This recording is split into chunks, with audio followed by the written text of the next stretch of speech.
ओम नमः शिवाय। प्रिय शिव भक्त गण, आप सभी को फिर से स्वागत है हमारे YouTube चैनल पर। आज हम सुनेंगे एक अद्भुत और प्रेरणादायक कहानी।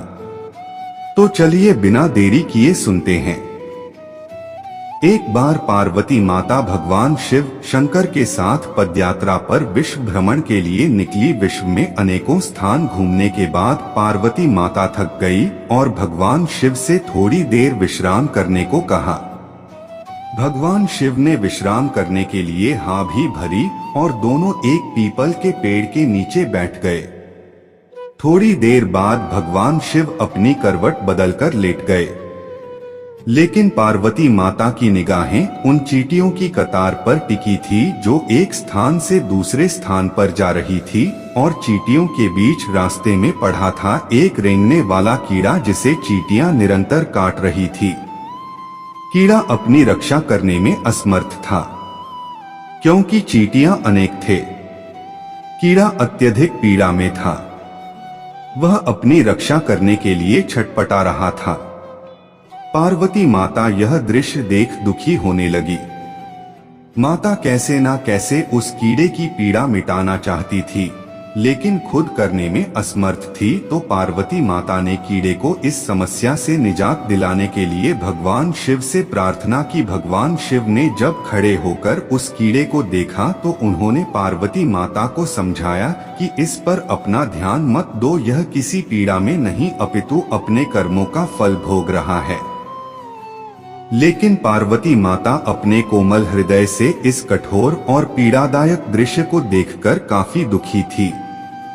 उन्होंने भगवान शिव से उस कीड़े की पीड़ा मिटाने के लिए लगातार प्रार्थना की, लेकिन भगवान शिव भी उन्हें यही समझाते रहे कि इस पर ध्यान केंद्रित तो मत करो, यह अवश्य ही अपने कर्मों का फल भोग रहा है।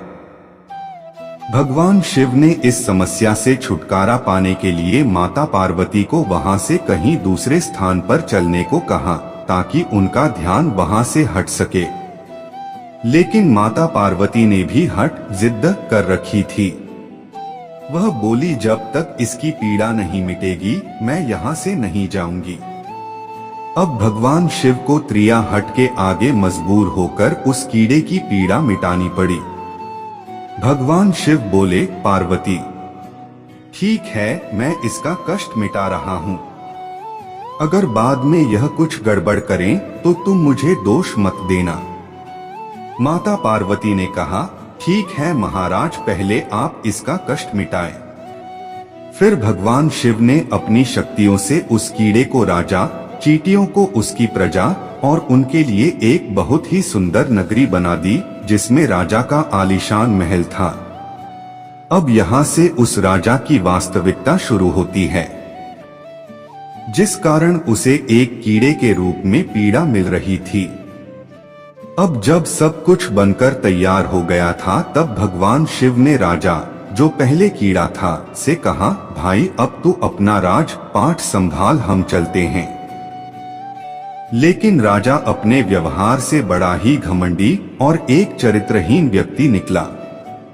उसने माता पार्वती की सुंदरता पर मोहित होकर उनका हाथ पकड़ लिया और भगवान शिव का यह कहकर अपमान किया है कि तू एक योगी वन भटकने वाला एक साधारण सा ब्राह्मण, भला तेरे साथ यह सुंदर स्त्री कैसे रह सकती है? इसकी जगह तो मेरे महल में है, जिसे मैं अपनी रानी बनाऊंगा। इतनी सुंदर स्त्री एक राजा की रानी ही बन सकती है, ना कि एक साधारण से योगी की, जिसे ना अपने आज का पता है ना कल का। अब मेरी बात सुन और यहाँ से चुपचाप चला जा, यह तो मेरी रानी बनेगी। भगवान शिव ने राजा को बहुत समझाने की कोशिश की और बोले, यह मेरी पत्नी है, तू अपना राजपाट संभाल, तुझे हजारों रूपमती मिल जाएंगी। भगवान शिव ने उसे खूब समझाने की कोशिश की, लेकिन राजा अपनी जिद पर अड़िग रहा। तो भगवान शिव ने कहा, ठीक है राजा, तुम इसे अपनी रानी बना लो, मैं चलता हूँ। यह बात सुनते ही माता पार्वती भगवान शिव के चरणों में गिर गई और बोली, स्वामी आप मुझे इस दुविधा में छोड़कर कैसे जा सकते हैं? भगवान शिव बोले, पार्वती, मैंने तुम्हें पहले ही कहा था कि मैं इसका कष्ट मिटा दूंगा, लेकिन बाद में अगर यह कुछ गड़बड़ करता है तो तुम मुझे दोष मत देना। माता पार्वती, हे नाथ, मुझे क्षमा करें जो मैं कर्म सिद्धांत को नहीं पहचान सकी। अब मैं समझ गई। यह घमंडी और चरित्रहीन मानव अपने पिछले जन्म के कर्मों का फल भोग रहा था। इस क्रूर मानव ने अवश्य ही अपने जीवन में अनंत पाप किए होंगे, जिसका दंड इसे इस कीड़े के रूप में भुगतना पड़ रहा है। भगवान शिव प्रसन्न हुए कि चाहे पार्वती ने जिद करके ही इसका कष्ट मिटाना चाहा, परंतु अब वह कर्म सिद्धांत को समझ चुकी थी। फिर भगवान शिव ने अपनी शक्तियों से परिस्थितियां पहले जैसी कर दी। राजा को वही कीड़ा और प्रजा को वही चींटियां बनाकर उसके कर्म सिद्धांत को उसके हाल पर छोड़ दिया। अब माता पार्वती भी राजी भगवान शिव के साथ अपना भ्रमण पुनः प्रारंभ करने के लिए चल पड़ी। दोस्तों, ये कहानी कैसा लगा कमेंट बॉक्स में जरूर लिखना। हर हर महादेव।